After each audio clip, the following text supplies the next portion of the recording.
दोस्तों नमस्कार, आपका स्वागत है आपके चैनल MROP संत दर्शनालय में। जैसा कि आप जानते हैं कि मैं निकल चुका हूं धर्म यात्रा भारत में आप लोग को महान साधु संतों के दर्शन कराने और अपने वीडियो के माध्यम से मठ मंदिर दिखाने। आज मैं आया हूं मां अहिल्या के पावन नगरी इंदौर में।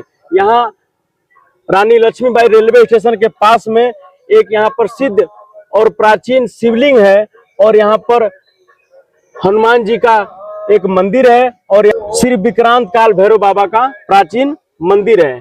आइए इस विषय में यहाँ के जो मुख्य पुजारी हैं उनके साथ चलकर इस मंदिर के प्राचीनता के विषय में जानकारी प्राप्त करेंगे।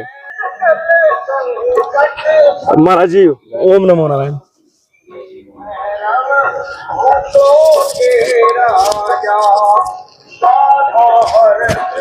आपका शुभ नाम क्या है? पंडित दीपक शास्त्री।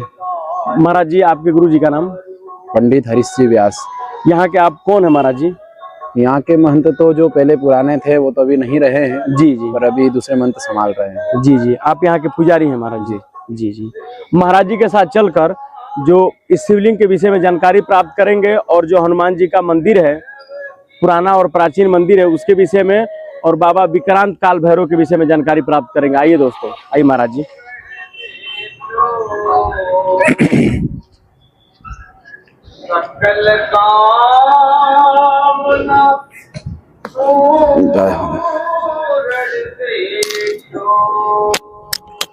महाराज जी, कितना प्राचीन मंदिर है ये?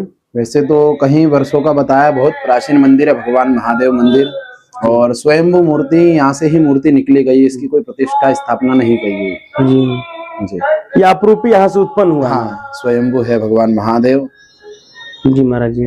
और वैसे शास्त्रों में तो लिखा गया है कि गुरु ही बनाए, जिसका गुरु नहीं हो तो उसको भी महादेव को बनाना चाहिए। शिव महापुराण के माध्यम से लिखा है कि महेशा नाम परो देवो महिम्नो ना परास्तुति भगोरा ना परो मंत्रो नास्ति तत्वम परम गुरु हो। क्योंकि भगवान गुरु ही परम तत्व में इस विश्व को मार्गदर्शन देते हैं। तो यहाँ पर साक्षात भगवान सांब सदाशिव स्वयंभू प्रकट होकर हम सभी को गुरु तत्व में भी दर्शन देते हैं और दिव्य रूप में दर्शन देते ही हैं। तो बहुत स्वयंभू मूर्ति है यहाँ पे। महाराज जी, यहाँ पर शिवलिंग में शिव परिवार क्यों रहता है? शिव पंचायतन देवता है क्योंकि भगवान शिव के साथ में गौरा विद्यमान होती है। भगवान गणपति जी महाराज क्योंकि भगवती के साथ में नित्य, क्योंकि भगवान शिव की आराधना करना है तो सर्वप्रथम भगवान गणपति जी की पूजा होना चाहिए। तो साथ में कार्तिक आदि जो पंचायतन देवताओं का विधान दिया है वो उसके साथ में ही भगवान शिव की मानस पूजा पूर्ण होती है। यदि पंचायतन देवताओं की पूजन नहीं होगी तो भगवान शिव की पूजा भी अधूरी बताई है। इसलिए महादेव मंदिर में हर जगह आपको ये पंचायतन देवता नंदी सहित पूरा परिवार विराजमान होता है। क्योंकि इसीलिए शिव परिवार को भी कहा गया है कि शिव परिवार जैसा परिवार बनाना चाहिए। क्योंकि माता पार्वती का वाहन की यदि चर्चा करी जाए तो उनका शहर है वाहन, और भगवान शिव का यदि देखा जाए तो वाहन नंदी है। फिर भी परस्पर देखा जाए नंदी शेर को नहीं छोड़ता, फिर वहां पर प्रेम है उनमें। तो यही भगवान महादेव के परिवार की बहुत दिव्य चर्चा है, शिव महापुराण में बड़े विस्तार से बताइए। इसीलिए भगवान शिव हमको कहना चाहते हैं जिस प्रकार मैं मेरे परिवार के साथ हूँ, तो आप भी मानस जनताओं को कहना चाहते हैं कि आप भी इस प्रकार साथ में रहकर प्रेम भाव से रहना चाहिए। जी। आइए महाराज जी, बजरंगबली महाराज जी के मंदिर के यहाँ चलते हैं।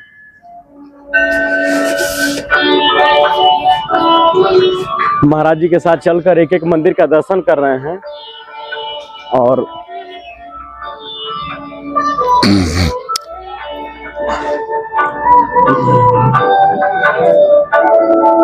जय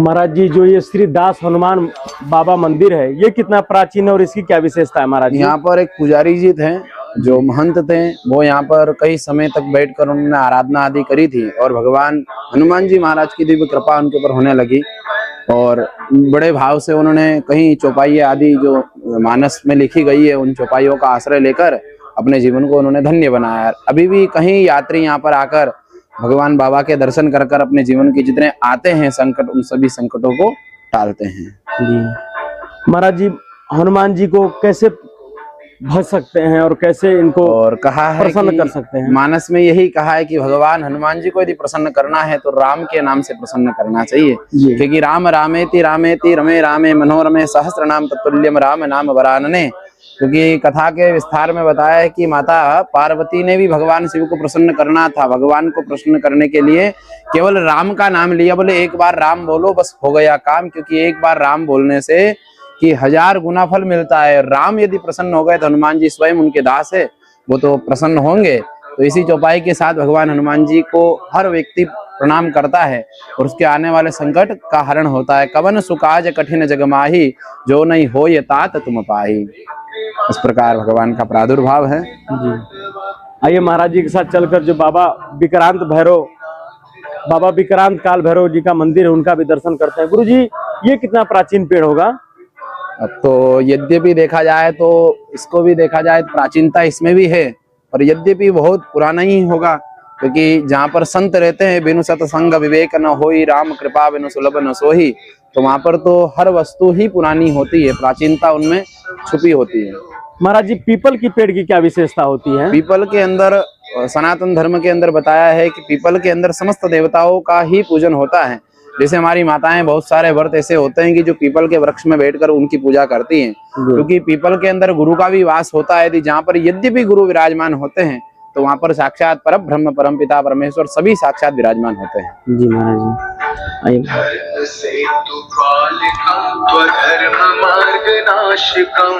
जी, ये नित्य ऐसे महाराज जी ये बसता रहता है? हाँ, नित्य यहाँ पर भगवान के बारे में सुमिरन चलता रहता है। वो तिरकेश्वर महादेव। आइए महाराज जी।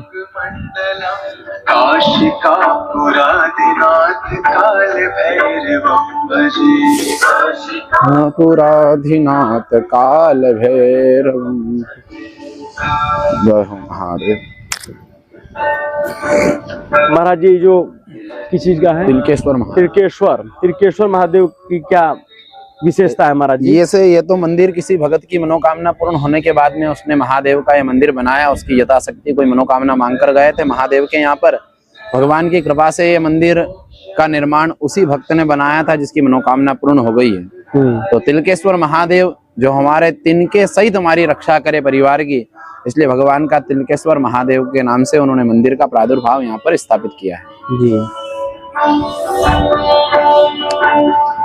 महेंद्र जी, आइए महाराज जी के साथ चल के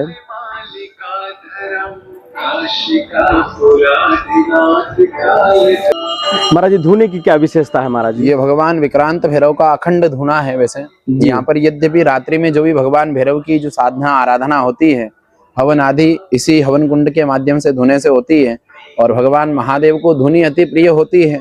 जितने भी जो भैरव की साधना आराधना करने वाले, यहाँ पर यद्यपि भगवान का नाम ही विक्रांत भैरव है, जो उज्जैन की नगरी में भी स्थित है, और वो भी अवंतिका की नगरी में भगवान विक्रांत भैरव यहाँ पर स्थापित है, जिनकी शमशानी आराधना रात्रिकालीन होती है, और जो तामसिक स्वरूप में पूजा करते हैं वो रात्रि में करते हैं, और जो सात्विक भाव से पूजा करते हैं वो दिन में भक्त श्रद्धालु यहाँ पर बैठकर भगवान की आराधना करते हैं। आइए श्री विक्रांत काल भैरव बाबा का दर्शन करते हैं।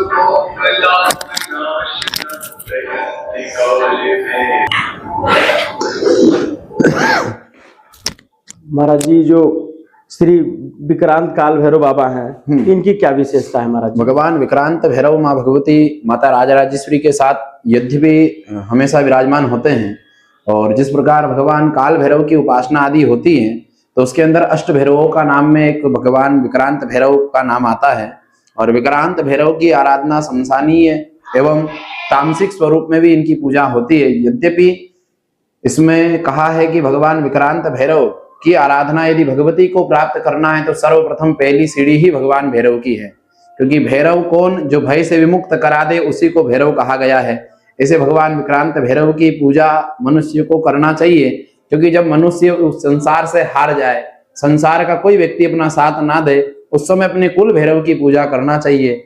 वैसे तो भगवान विक्रांत भैरव नहीं, अष्ट भैरव के रूप में भगवान भैरव के नाना रूप के विग्रह है, जिसे काम क्रोध भैरव, काल भैरव, बटुक भैरव, तो इस प्रकार के भगवान के आनंद भैरव, रुरु भैरव, विक्रांत भैरव, अष्ट प्रकार के भैरव होते हैं। तो उनकी यद्यपि अलग अलग उपासनाएं पद्धति से होती हैं। तो अब जो यहाँ के महंत जी तो नहीं है, और यहाँ के जो मुख्य पुजारी है, मुख्य सेवादार है, उनसे चलकर इस मंदिर परिषद के विषय में जानकारी प्राप्त करेंगे, और ये कितना प्राचीन मंदिर है, इसकी क्या दिव्यता है, कितना पुराना है वैसे मंदिर। यहाँ पर कितने भक्त आते हैं, यहाँ की क्या प्राचीनता है, उनसे चल के जानकारी प्राप्त करेंगे। आइए दोस्तों।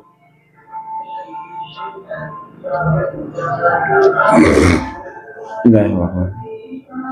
ओम नमो नारायण महाराज जी। ओम नमो नारायण। ओम नमो नारायण महाराज जी। ओम नमो नारायण। महाराज जी आपका शुभ नाम। पंडित दीपक शास्त्री। महाराज जी आपके गुरु जी का नाम। मेरे गुरु जी का नाम है पूज्य श्री हरीश जी व्यास। महाराज जी आप कितने साल से अपने यहाँ पर सेवा दे रहे हैं? काफी 5 वर्ष हो गए हैं। जी महाराज जी।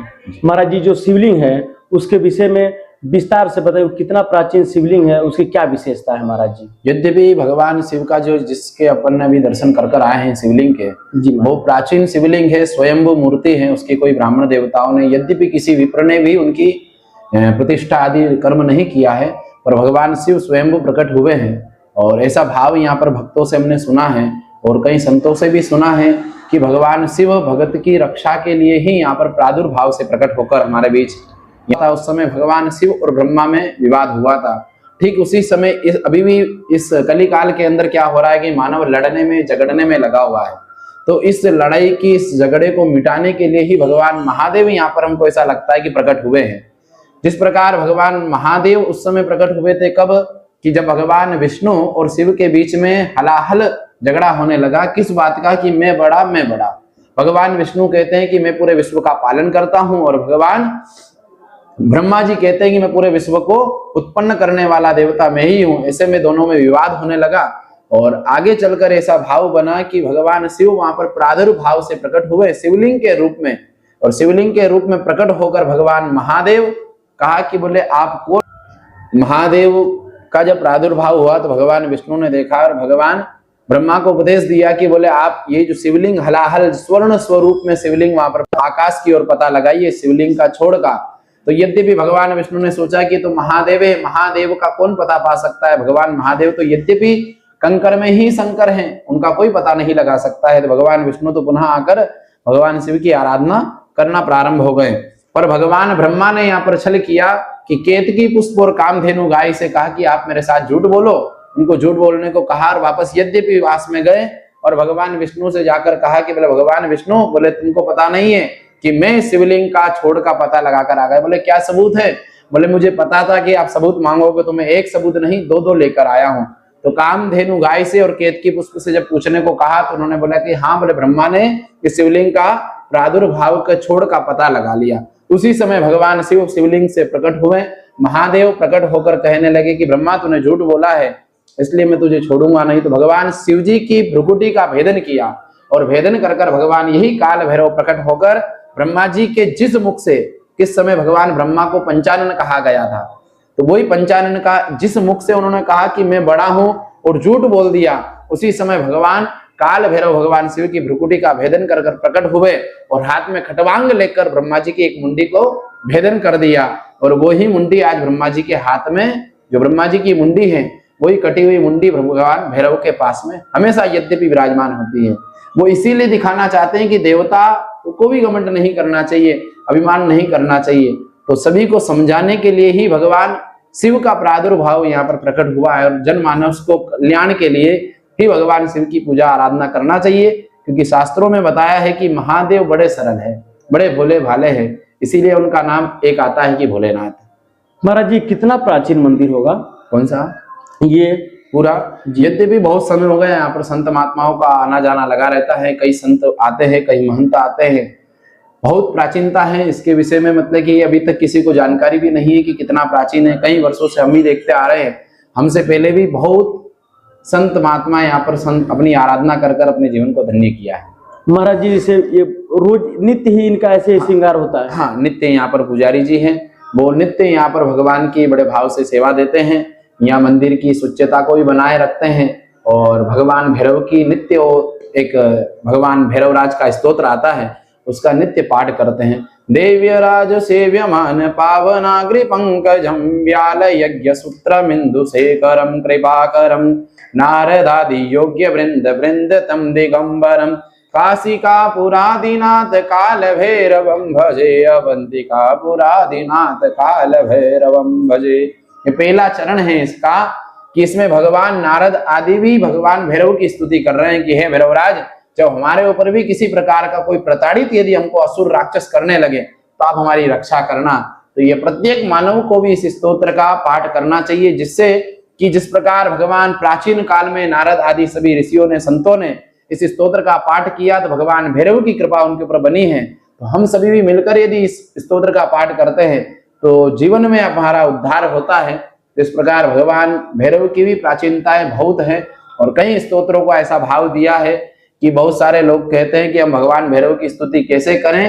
केवल भगवान बटुक भैरवाय नमः का मंत्र का भी यदि जप करते हैं उससे भी भगवान भैरव की कृपा हमको होने लगती है। जिस तरीके से महाराज जी बाबा काल भैरव को शराब चढ़ाया जा रहा है और बलि दी जा रही है काल भैरव बाबा के नाम पर, तो क्या इस पर आप क्या कहना चाहेंगे महाराज जी? देखो, मेरा मत तो ये है कि अभी तक मैंने शास्त्रों के अंदर अध्ययन किया है कि 18 पुराण हो गए, हमारे 6 शास्त्र हो गए, 4 वेद हो गए हैं, हमारे उपनिषद आदियों में कहीं यहाँ पर ऐसा भगवान का भैरव का प्रादुर्भाव नहीं दिया गया है कि उनको मदिरा आदि से चढ़ाई जाए। क्योंकि आप देखें इसका प्रादुर्भाव ने हमने समझा था कि जो गुरु गोरखनाथ थे उनके शिष्यों से हमने पूछा कि क्यों भगवान भैरव को दारू क्यों चढ़ाते हैं, मदिरा क्यों चढ़ाते हैं, क्या मांस आदि भगवान भैरव को प्रिय नहीं है, फिर भी क्यों चढ़ाते? तो गुरु गोरखनाथ कहकर गए थे अपने शिष्यों को कि बोले जो नुगरा होए तो भर भर प्याला पिए और सुगरा होए तो भर भर प्याला पिए और नुगरा जाए प्यासा। जो गुरु मार्गी होगा, जो गुरु मार्ग से चलने वाला व्यक्ति होगा, ये सहस्त्र कमल का भरा हुआ है, ये कुंभ भरे हुए हैं। जो गुरु मार्गी होगा वो तो भर भर के प्याले अमृत के पीने लगेगा, और जो बिना गुरु मार्ग का होगा वो भगवान भैरव को शराब चढ़ाकर अपनी अनिंदिता का भाषण करेगा। यद्यपि भगवान भैरव को मदिरा और कहीं नहीं चढ़ने का ऐसा भाव दिया है और संत भी मना करते हैं। गुरु गोरखनाथ स्वयं इतने सिद्ध गुरु गोरखनाथ हुए जिन्होंने आज भी उनके नाम से गुरु गोरखनाथ की यदि आण लगाई जाए, जो मंत्र सिद्ध नहीं होता वो मंत्र सिद्ध हो जाता है। ऐसे गुरु गोरखनाथ भी यदि भगवान शिव को कभी शराब, भगवान भैरव को शराब नहीं चढ़ाई है, मदिरा नहीं चढ़ाई है, तो आप और हम सब कौन होते हैं? ये हम भ्रष्टता का विचार कर रहे हैं, केवल अपनी अपनी स्वाद के लिए भगवान को बदनाम किया जा रहा है। बाकी शास्त्रों में ऐसा कोई प्रमाण नहीं मिला है हमको कि भगवान को मदिरा या किसी प्रकार की ये गलत व्यंजन चढ़ाई जाती है।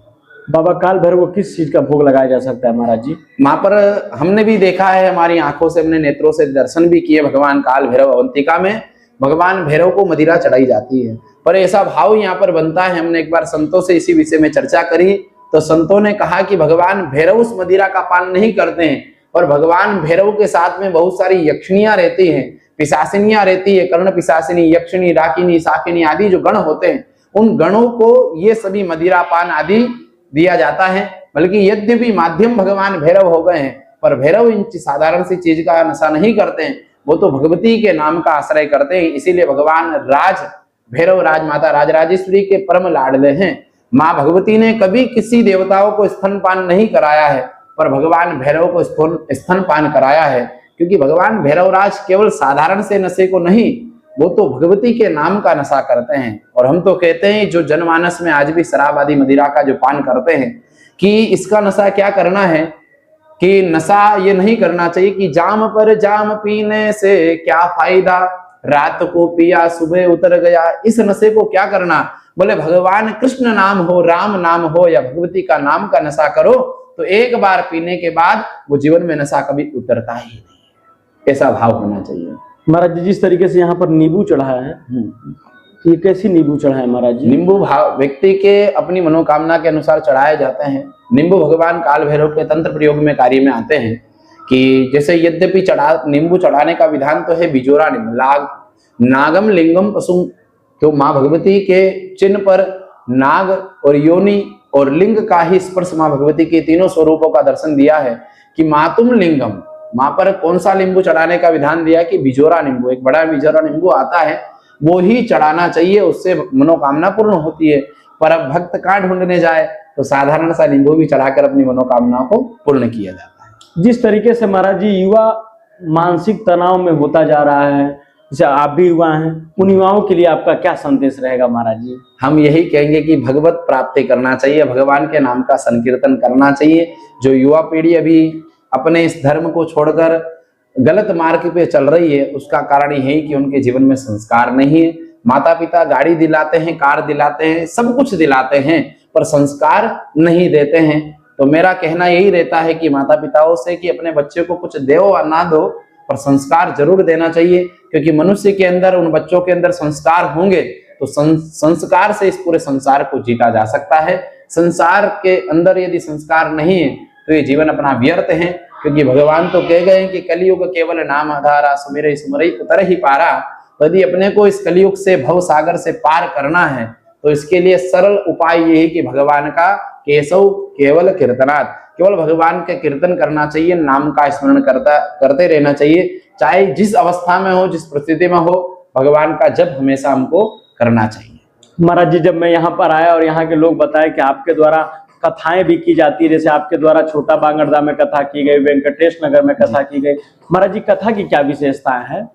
कथा का यही भाव रहता है मेरा, यद्यपि गुरुदेव का यही आदेश है कि अभी की समय जो जनमानस में कथाएं हो रही है, 3 घंटे की कथाएं होती है, उन 3 घंटाओं में होता क्या कि आधे समय तो भजन में निकल जाता है और जनताओं की मांग होती है कि गुरुजी चुटकुले वगैरह करो, इधर उधर की बातें करो, अच्छे भजन गाओ। तो उससे क्या होता है कि कथा तो मानस तक पहुंच ही नहीं पाती है। तो हमारे गुरुदेव का कहना यही है कि बेटा यदि कथा करो तो कथा का प्रादुर्भाव यदि भक्तों को समझाने में यदि आप समर्थ हो तो ही व्यासपीठ पर बैठना, अन्यथा नहीं बैठना। तो मेरी कथाओं में आप देखेंगे कभी भी भीड़ वही मिलेगी जो मानस भगवान को प्राप्त करना चाहता है। मुझे क्या है कि क्वालिटी चाहिए, क्वांटिटी नहीं चाहिए, क्योंकि क्वांटिटी तो बहुत खराब होती है। क्योंकि जहाँ भीड़ होती है ना, कहते ना जाए एक जलेबी रख दी जाए तो उसमें चींटियां बहुत सारी आती है। तो हमको वो नहीं बनना है, हमको ये बनना है कि हम कथा के माध्यम से सभी भक्तों को मेरे से नहीं जोड़ूं, मैं भगवान परमात्मा से जोड़ने की यदि मेरे अंदर सामर्थ्यता है तो मैं गुरु योग्य हूँ। क्योंकि आज के समय गुरुओं की विशेषता ये हो गई कि सभी मानस को हमसे जोड़ना चाहते हैं। स्वयं यदि गुरु ही भगवान बन जाएगा फिर भगवान की पूजा कौन करेगा? इसीलिए भगवान को भगवान रहने दिया जाए, गुरु को गुरु रहने दिया जाए, तो ही इस मानस के लिए कथा सुनना समर्थक है। क्योंकि कथा जीवन में क्या अपनी व्यथा को मिटाती है। जैसे अपने कथा के विषय में चर्चा करी है तो मैं आपको संक्षिप्त में बताता हूं कि आज के समय कथा का मानस कैसा चाहता है कि भजन हो जाए, कि सुंदर नृत्य हो जाए तो उनकी कथा पूर्ण होती है। नहीं, भागवत कथा के अंदर इतना सुंदर भगवान ने कहा कि सत्यम परम धीमहि, बोले सत्य के मार्ग पर चलना चाहिए, भगवान का स्मरण करना चाहिए। पर कौन कर रहा है, क्यों नहीं कर पा रहे हैं? क्योंकि कथा कहने वाले उस कथा का प्रादुर्भाव बताने में असक्षम हो पा रहे हैं। केवल नाच कूद कर भगवान को प्राप्त नहीं करना है। जब भक्ति मार्ग, जब तक हमारे पास भक्ति ज्ञान और कर्म नहीं होगा तो भगवान हमको प्राप्त नहीं हो सकते। तो इसीलिए कहा कि कथा को सुनने के लिए जब लोग कहें कि भजन सुनना है, तो पहले के समय हमारे ऋषियों ने हमको बताया है कि पहले के समय डॉक्टर जो वैद्य लोग होते थे, कोई बीमार होता था तो पहले की दवा बहुत कड़वी होती थी। हम दवा बहुत कड़वी होती थी क्योंकि दवा को लेना बहुत आवश्यक है, क्योंकि शरीर स्वस्थ नहीं होगा तो सभी भजन करने में मन नहीं लगेगा। तो संतों ने भाव दिया कि बोले जब जो मनुष्य बीमार होता था दवा को लेने के लिए जरा सा सेध दिया जाता, पहले उसको दवा दे दी जाती थी क्योंकि कड़वी बहुत रहती थी, उसके बाद में उसको थोड़ा सा सेध दिया जाता था ताकि उसका कड़वासपन खत्म हो जाए। तो संतों का भाव ये कि उसका सेध खिलाने का भाव नहीं है, केवल उसको दवा देना ही उनका धर्म था कि दवा से वो व्यक्ति स्वस्थ होगा, तो इसलिए सेध उसको खिलाया जाता। पर अब होता क्या है कि आज के समय हम देखें कथाओं के माध्यम से, भजन क्या है? भजन है शहद और कथा क्या है? दवा। क्योंकि दवा भजन आज के समय सबको अच्छे लगते हैं, पर कथा जो है ना बहुत कड़वी लगती है। कथा की बातें लोगों को अच्छी नहीं लगती है। तो इसलिए हम ये चाहते हैं कि कथा क्या होना चाहिए कि दवा के रूप में कड़वी है, पर कथा का विस्तार इस रूप से बताइए जहां पर लगे कि जनता अब सहन की अवस्था में सोने लग रही है, उस समय वहां पर भगवान के नाम का संकीर्तन करना चाहिए ताकि जनता को कथा भी समझ में आए और भजन के माध्यम से वो कथा को सुनने के लिए बैठे भी रहे। तो कथा जब व्यक्ति जीवन में सुनता है तो ही उसके जीवन का उद्धार होता है, क्योंकि कथा तो पापियों को भी तारने के लिए आती है। भागवत महापुराण में जो आरती गाते हैं तो उसमें आती है पंक्ति, पापियों को पाप से तारती।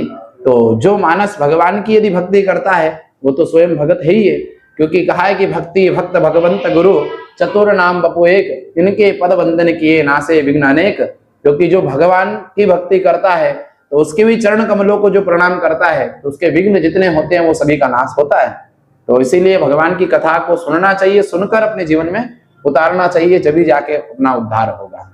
महाराज जी, जिसे आप कथा करते हैं जी, कौन कौन सी कथा करते हैं महाराज जी? मैं श्रीमद् भागवत महापुराण भी करता हूँ, शिव महापुराण भी करता हूँ और श्रीमद् देवी भागवत कथा भी करता हूँ। जिसे आपको विद्या साधक के लोग से जानते हैं, विद्या साधक नाम से लोग जानते हैं। विद्या साधक श्री क्या है? विद्या साधक। श्री विद्या साधक, जी। इसका मतलब क्या है गुरु? ये श्री विद्या साधक 10 महाविद्याओं के अंदर आता है। ऐसा वर्णन है कि काली तारा महाविद्या षोडशी भुवनेश्वरी भैरवी छिन्न मस्ता च विद्या धूमावती तथा मगला सिद्ध विद्या च मातंगी कमलात्मिका ऐसा 10 महाविद्या सिद्ध विद्या प्रकीर्तिता।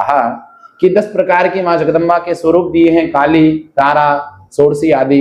इन सभी भगवती के जो विग्रह है, कोई विग्रह तो महाविद्या है और कोई विग्रह जैसे काली जो है वो महाविद्या है और माता राजराजेश्वरी जो षोडशी त्रिपुर भैरवी है वो श्री विद्या है।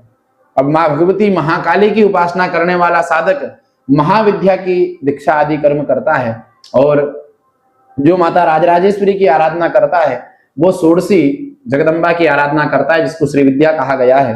कि जैसे कि यद्यपि महाविद्या की जो आराधना करता है उसको केवल मोक्ष की प्राप्ति होती है या भोग की प्राप्ति होती है, पर जो श्री विद्या की आराधना करता है, जैसे हमारे शंकराचार्य जी हो गए, इन्होंने भी श्री विद्या की दीक्षा आदि कर्म करते हैं। यद्यपि श्री विद्या बहुत गुप्त है, क्योंकि वो प्राचीनता यदि गुरु कृपा से या अपना प्रारब्ध अच्छा होता है तो ही ये सभी श्री विद्या दीक्षा कर्म आदि हो पाता है, बिना गुरु के नहीं हो सकती ये सभी क्रियाएं। क्योंकि कहा है कि श्री विद्या किसको मिलती है, एक समय कथा आती है देवी भागवत के अंदर कि अगस्त ऋषि ने भगवान नारायण हयग्रीव अवतार में बैठे हुए थे। क्योंकि यद्यपि भगवान अगस्त ऋषि तो बहुत महान ज्ञाता थे और माँ भगवती के प्रादुर्भाव को जानते थे, पर उनको श्री विद्या में षोडशाक्षरी मंत्र का जप करना था, उनको उसमें दीक्षित होना था। तो भगवान नारायण हयग्रीव अवतार में कहा कि बोले नारायण मुझे आप दीक्षा दीजिए, मुझे षोडशाक्षरी मंत्र दे दीजिए। तो उस समय भगवान नारायण हयग्रीव अवतार में वो भी भयभीत होने लगे कि मैं षोडशाक्षरी मंत्र कैसे दे दूं इस अगस्त को, क्योंकि षोडशाक्षरी मंत्र तो बहुत गुप्त है, वो तो गोपनीय है और गुप्त चीज किसी को दी नहीं जाती। तो बोले क्या किया जाए, तो भगवती का आश्रय दिया। भगवती ने कहा कि बोले हे नारायण ये षोडशाक्षरी मंत्र मत देना। तो भगवान अगस्त ऋषि 3 वर्ष तक गुरु के पांव छोड़ते नहीं है भगवान नारायण के। बोले गुरुदेव आपको मेरे को दीक्षा देना पड़ेगी, ये षोडशाक्षरी मंत्र मुझे देना पड़ेगा। फिर भी 3 वर्ष तक गुरु भी वहां से नहीं उठते हैं और शिष्य अगस्त ऋषि भी वहां से नहीं उठते हैं। केवल यही आकांक्षा है कि मेरे को बस गुरु की कृपा, गुरु की भक्ति मार्ग से ये षोडशाक्षरी मंत्र मुझे मिल जाए, पर गुरुदेव ने नहीं दिया, भगवान नारायण ने। क्योंकि माँ भगवती वहां पर प्रकट होकर आकाशवाणी के माध्यम से कहती है कि बोले हे नारायण कि राज्यम देयम श्रियो देया, बोले तेरा राजपाट लुटा देना। बोले अगस्त तेरे से षोडशाक्षरी मंत्र मांग रहा है, वो मंत्र मत देना, तेरा राजपाट दे देना, तेरा वैभव दे देना। और फिर भी ना माने अगस्त तो तेरा सिर काट कर दे देना। राज्यम देयम शिरो दे, बोले सिर काट कर दे देना, पर ना देयम षोडशाक्षरी मंत्र, बोले 16 अक्षर का मंत्र मत देना। जब अगस्त ऋषि जैसे संत को मना कर दिया माँ भगवती ने, जब 3 वर्ष पूर्ण हो गए तो माँ भगवती स्वयं प्रकट हो गई षोडशी विद्याओं के साथ में और प्रकट होकर कहने लगी नारायण बोले ये इस मंत्र का अधिकारी हो गया अगस्त, इसको दे दिया जाए। उसी समय भगवान अगस्त ऋषि ने इस 16 अक्षर के मंत्र को लिया और माँ भगवती श्री विद्या के श्री विग्रह का उन्होंने दर्शन प्राप्त किया और माँ भगवती की बड़े भाव से उन्होंने आराधना करी। और वैसे ललिता सहस्त्रनाम 63 आदि जो भी स्तोत्र बताए हैं ललिता सहस्त्रनाम में, तो उन सभी का पाठ अगस्त ऋषि ने ही किया है और अगस्त ऋषि उनके आचार्य हुए हैं। तो श्री विद्या गोपनीय है, गुरु कृपा से, गुरु मार्ग से ही मिलती है। तो हमको भी श्री विद्या जो दीक्षा करण हमारा पूज्य श्री हरीश जी व्यास हैं, रतलाम के पास में गटवास कर सिद्ध आश्रम है, वहां पर 10 महाविद्या पूरे विश्व में केवल 2 ही जगह है। यहाँ पर आप आसाम में जाएंगे, कामाख्या माँ भगवती का जो शक्तिपीठ बना हुआ है वहां पर ही 10 महाविद्या वहां पर विराजमान है। या फिर रतलाम के पास सिद्ध आश्रम गटवास कर गीतांजलि गौशाला भी है, वहां पर हमारे पूज्य गुरुदेव हरीश जी व्यास विराजमान होते हैं। वो कहीं अनेक साधकों को श्री विद्या महाविद्या आदि की दीक्षाकरण आदि करते हैं और उन्हीं के माध्यम से कई वर्षों से हमको श्री विद्या का आश्रय भगवती का मिला है उन गुरु कृपा से। क्योंकि ना जाने हम तो कहाँ थे, पर गुरुदेव की कृपा से गुरु मिल गए तो श्री विद्या मिल गई, माँ भगवती की कृपा होने लगी और यही जनमानस के अंदर कथा का विस्तार हम कहने लगे। क्योंकि अपन कथा कहने में सामर्थ्यवान नहीं हो सकते हैं, क्योंकि मनुष्य क्या कहेगा इसका बखान कहाँ से कर सकते हैं, पर ये तो गुरु कृपा और भगवती की कृपा से ही हमारी कथाएं चलती हैं। तो कहते हैं ना रस्सी उलझी नोमन उलझ मरियो जग संसार, और सतगुरु ने ऐसी सुलझाई उलझी ना कभी दूजी। तो ये तो संसार में संसार के अंदर उलझा हुआ जीवन था, पर सतगुरु ने ऐसा सुलझाया कभी उलझने का नाम नहीं आया। तो इसीलिए श्री विद्या माँ भगवती की कृपा से माता राजराजेश्वरी की आराधना कर रहे हैं कि श्री माता श्री महारागी जो जिसको माता के रूप में भजता है तो माँ भगवती उसके साथ यद्यपि विचरण करती है, उसकी रक्षा करती है साधक की, और भगवान भैरव भी उसकी रक्षा करते हैं। तो ऐसे गुरुदेव की कृपा से श्री विद्या दीक्षा करण आदि कर कर अपने जीवन को व्यापन कर रहे हैं। महाराज जी, माई को पाने का कोई ऐसा मंत्र जैसे माई को पा सकते हैं? बहुत माँ भगवती के बीज मंत्रों से भगवती की शक्ति प्रदान हो सकती है। जैसे एक आप भक्त का मैं भाव बताता हूँ कि रतलाम के उधर ही एक प्रहलाद जानीकर जी, आप यूट्यूब पे सर्च करेंगे तो उनका प्रादुर्भाव आपको दिखेगा कि प्रहलाद जानीकर जी अब तो नहीं रहे इस संसार के अंदर, पर उन्होंने केवल 7 वर्ष की अवस्था में माँ भगवती कालिका का प्रादुर्भाव साक्षात दर्शन किया। अब अभी के समय हम किसी को ये चीज बताएंगे तो लोगों को विश्वास नहीं होता है कि बोले इस कलिकाल के अंदर भगवान क्या दर्शन देता है? हाँ, देता है, क्योंकि भगवान आज भी है, विद्यमान है। पर भगवान को प्राप्त करने के लिए हमारे मन को निर्मल बनाना चाहिए, क्योंकि जब तक मन निर्मल नहीं होगा भगवान की प्राप्ति नहीं हो सकती। उन प्रहलाद जानीकर जी महाराज ने क्या किया, केवल 8 साल की अवस्था से माँ भगवती का ही सुमिरण करते रहे, केवल कालिका के नाम का आश्रय लिया। नवारण मंत्र कर मंत्र आता है कि ओम ऐं ह्रीं क्लीं चामुंडाय विच्चे, इस निवारण मंत्र का आश्रय लिया, माँ भगवती की कृपा उनके ऊपर होने लगी। ऐसा था कि नवरात्रि के समय वो खप्पर लेते थे हाथ में, क्योंकि उनका जो श्रृंगार होता था, साड़ी आदि सभी आभूषण माँ भगवती के धारण कर कर पुरुष होने के बाद भी पूरा उनका स्वरूप पूरे माँ भगवती को सौंप दिया। बोले मैं तेरा हूं और तू मेरी है। साड़ी पहनकर वो हाथ में खप्पर लेकर पूरे नगर के अंदर घूमते थे और माँ भगवती के तरह वो डांस बड़े भाव से नृत्य करते थे।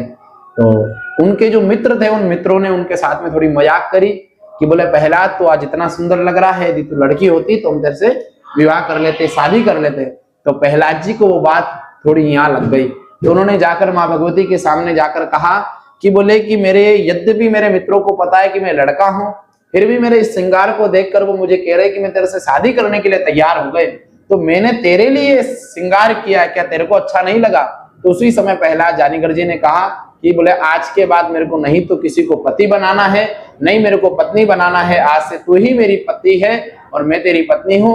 अब मेरी मांग तू ही भरेगी। और 16 दिन बाद माँ भगवती की उन्होंने आराधना इतनी भव्य करी, मूर्ति के अंदर से माँ भगवती स्वयं साक्षात प्रकट हुई इस कलिकाल के अंदर, और उनकी मांग भरने के लिए माँ भगवती स्वयं प्रकट होकर उनकी मांग भरी। और उन्होंने भोजन प्यास सभी चीज त्याग दी, जल आदि त्याग दिया और माँ भगवती का सुमिरन करते रहे। और यद्यपि हम नहीं, कई साइंटिस्ट लोग भी वहां पर आकर उनका पता किया कि बाबा कहीं पर्दे में जाकर कुछ खा लेता होगा, पर भगवान प्रहलाद जानीकर जी ने कुछ नहीं खाया और माँ भगवती का सुमिरन करते थे। और जब साइंटिस्ट लोगों ने ये चीज देखी तो उनको भी ये सत्य लगी। तो इसीलिए भगवान को प्राप्त करने के लिए भक्ति मन बड़ा निर्मल होना चाहिए।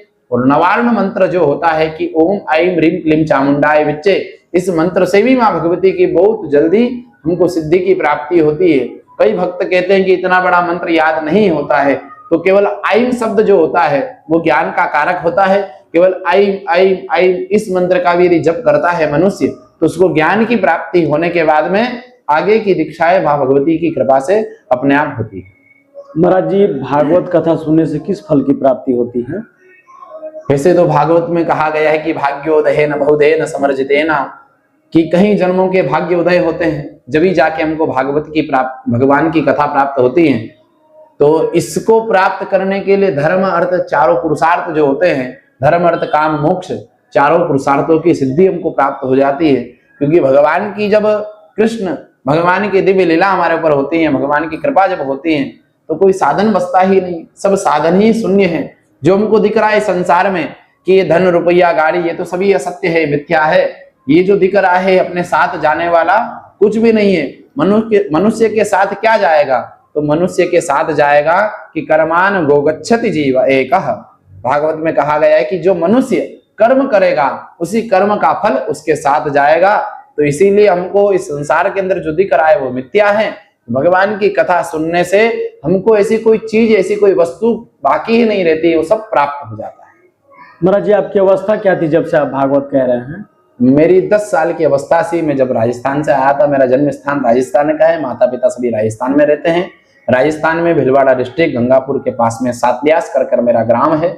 उसी गांव के अंदर माता पिता भी रहते हैं। खेती आदि सभी व्यवस्था माँ भगवती कृपा से है। पर 10 साल की अवस्था से मैं इंदौर में आया, श्री श्री विद्याधाम में मेरा अध्ययन आदि कर्म हुआ। 2 वर्ष मैंने अध्ययन कर फिर डिग्री डिप्लोमा मैंने ओंकार संस्कृत विद्यालय से किया, उत्तर मध्यमा पूर्व मध्यमा आदि। फिर शास्त्रीय आचार्य मैंने रामबाग से किया है। और करने के बाद में इसी अवस्था में माँ भगवती की कृपा से कथा आदि का भी भाव ऐसा लगा कि पिताजी की बहुत इच्छा थी कि बेटा आप कथा करो, क्योंकि कई कथाकारों को, जैसे हमारे पुराने जैसे नागर जी हो गए, कमल किशोर जी नागर हुए, उनके बहुत अच्छे सुंदर सुंदर भजन हैं, तो उन भजनों को मेरे पिताजी सुनते थे। मुरारी बापू बहुत अच्छे हुए हैं, जो राम कथा के बहुत प्रसिद्ध कथावाचक हैं, इनकी कथाओं को जब सुनते थे तो मेरे पिताजी का भी भाव ऐसा बनता था कि क्यों नहीं मेरा बच्चा भी कथा सुने। और उनकी बड़ी लालसा थी, उनकी लालसा के कारण ही मैंने गुरुदेव से कहा कि बोले गुरुदेव मेरे पिताजी की बहुत अच्छा है, मुझे कथा करना है। तो गुरु जी कृपा से मैं 15 वर्ष की अवस्था में व्यासपीठ पर विराजमान हुआ और कथा कहने लगा। और कथा सीखने कहीं नहीं गया, बस ये गुरु ने बस केवल 15 मिनट में मेरे को कथा का प्रादुर्भाव दिया और 15 मिनट में बैठकर मुझे समझाया, बेटा कथाओं को पढ़ो, कथाओं को जब पढ़ोगे तो अपने आप कथा कहने की आपको शक्ति प्रदान होगी। और आप यदि किसी को सुनकर, किसी की इधर उधर देखकर यदि आप करोगे तो आप भटक जाओगे, आपको कथा का प्रादुर क्या है वो समझ नहीं पाओगे, उसका मूल भाव क्या है आप नहीं समझ पाओगे। इसीलिए आपको यदि अभी के समय यदि कथा सीखना है तो आप मूल जो गीता गोरखपुर की पुस्तक आती है उसको पढ़े और पढ़कर अपने जीवन को धन्य बनाकर जनताओं को इसी सुंदर कथा सुनाएं।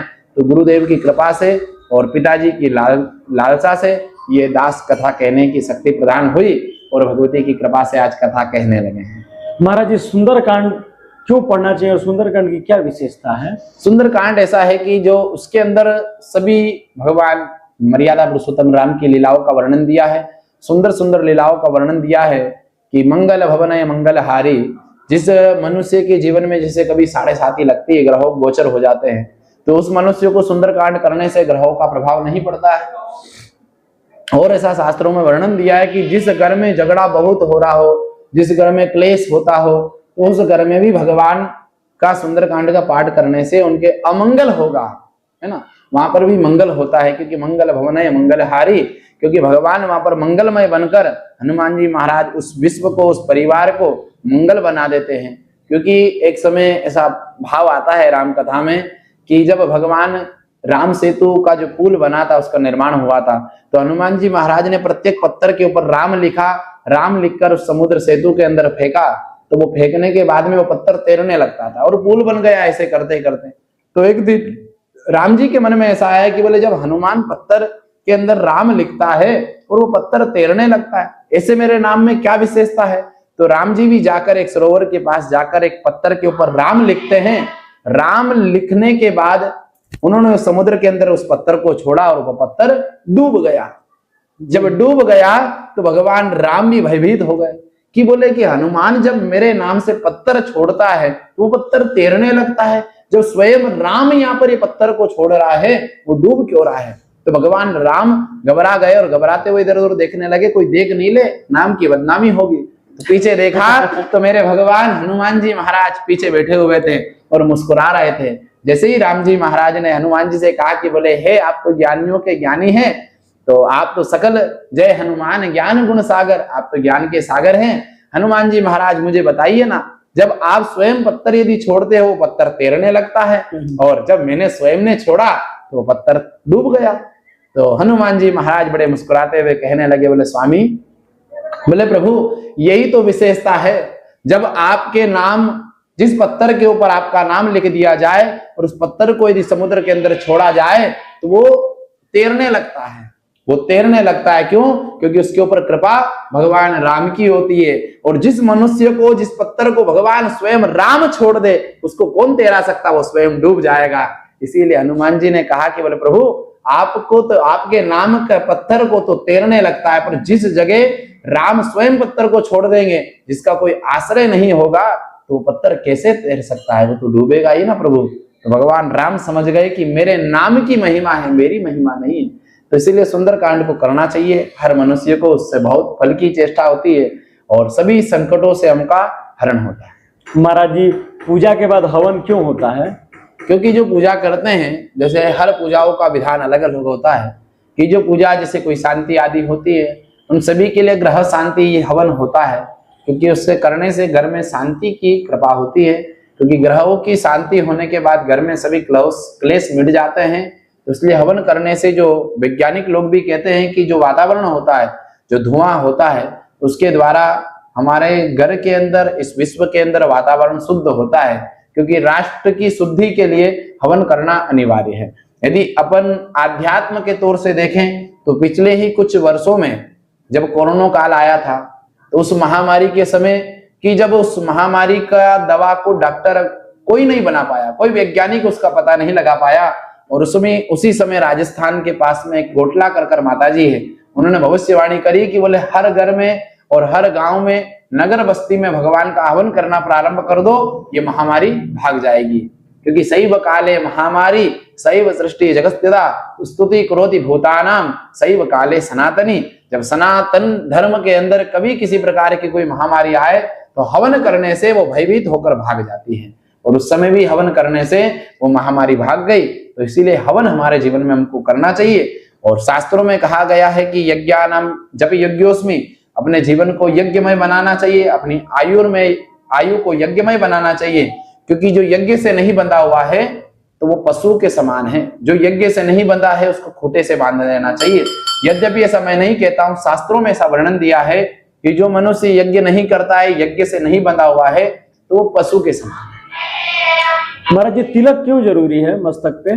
देखो शास्त्रों में बहुत सुंदर, देखो सनातन धर्म की यही विशेषता मुझे अच्छी लगती है कि तिलक मनुष्य को इसलिए रखना चाहिए, आकांक्षा, उसके मन की जो पॉजिटिविटी होती है वो अपने को अंदर जगती है। कि जैसे तो शास्त्रों में वर्णन दिया है कि पूजा के समय मस्तिष्क पर तिलक होना चाहिए। स्नान ध्यान तपो होमो देवता पितृकर्म च यस्सर्वं ललाटे तिलकम बिना। यदि आपने कितना भी बड़ा यज्ञ किया है, कितना भी बड़ा अनुष्ठान, कथा अनुष्ठान यदि कर्म किया है और आपके मस्तिष्क पर तिलक नहीं है, तो फिर आपको उसका पूजा का फल नहीं मिलेगा। और संतों के भाव हमने सुना है कि जब मनुष्य के मस्तिष्क पर तिलक होता है, यद्यपि 24 घंटे में हमेशा तिलक लगा होना चाहिए, केवल कभी भी तिलक मस्तिष्क से नहीं हटना चाहिए। और संत कहते हैं कि जब तिलक लगा रहता है, बहुत सारे भाव आते हैं, लोग कहते हैं कि गुरुजी रात्रि में सोते समय तिलक मिटाना चाहिए। नहीं, संत जन कहते हैं कि रात्रि में भी तिलक को नहीं मिटाना चाहिए। संतों ने कहा कि जब तिलक लगाकर आप सोते हैं तो उस समय यदि मान लो कि अर्ध रात्रि में आपकी मृत्यु होने वाली और यमराज आपको लेने के लिए आए, यमराज के जो गण आपको लेने के लिए आ जाएं और आपके मस्तिष्क पर यदि तिलक देख लिया जाए तो स्वयं भाग जाते हैं कि वो तो भगवान का भगत है जो पूजा कर कर अभी सोया है, तो आपको यमराज भी लेने नहीं आ सकता है, आपकी मृत्यु नहीं हो सकती है। क्योंकि मृत्यु से बचाने का संकट भी तिलक है, क्योंकि तिलक बहुत आवश्यक है हमारे सनातन धर्म के अंदर। महाराज जी, जैसे वृंदावन में वो पर्वत उठाया गया था, गोवर्धन पर्वत, वो क्यों उठाया गया था भगवान कृष्ण जी द्वारा? ये देखो बहुत सुंदर है गोवर्धन लीला। भगवान कृष्ण ने 7 दिन तक इस गोवर्धन लीला को अपनी कनिष्ठिका उंगली पर उठाया था कि जब भगवान उनके पिताजी नंद बाबा आदि किसकी पूजा करते थे? इंद्र की पूजा करते थे। सक्करादयः सुरगणा निहते तवीर्ये तस्मेन्दुरात्मनि सुराज बले च देव्या। जब इंद्र को कभी याद किया जाता है? जब वर्षा नहीं होती है, उसी समय इंद्र को याद किया जाता है।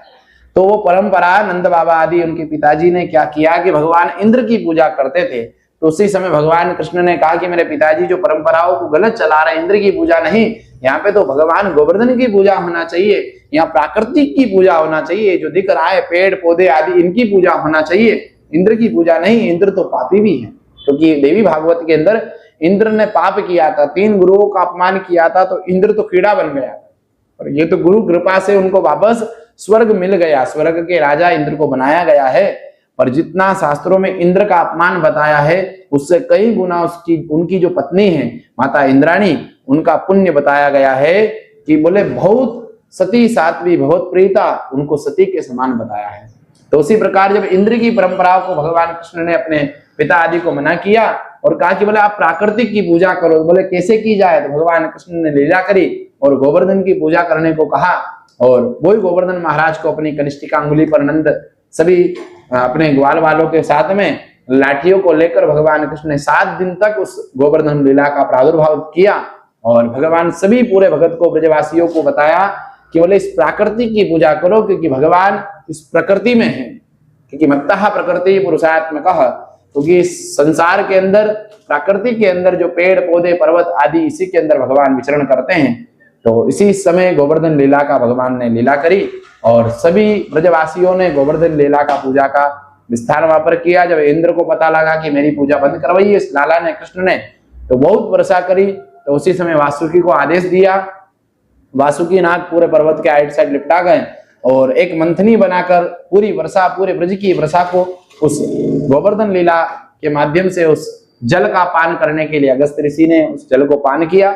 ब्रज के अंदर एक छींटा भी पानी का नहीं बरसा और भगवान कृष्ण ने कहा कि बोले जो गोवर्धन लीला भगवान की, जो गोवर्धन भगवान की पूजा करता है तो उसके ऊपर कभी भी किसी प्रकार का कोई अकाल नहीं हो सकता है।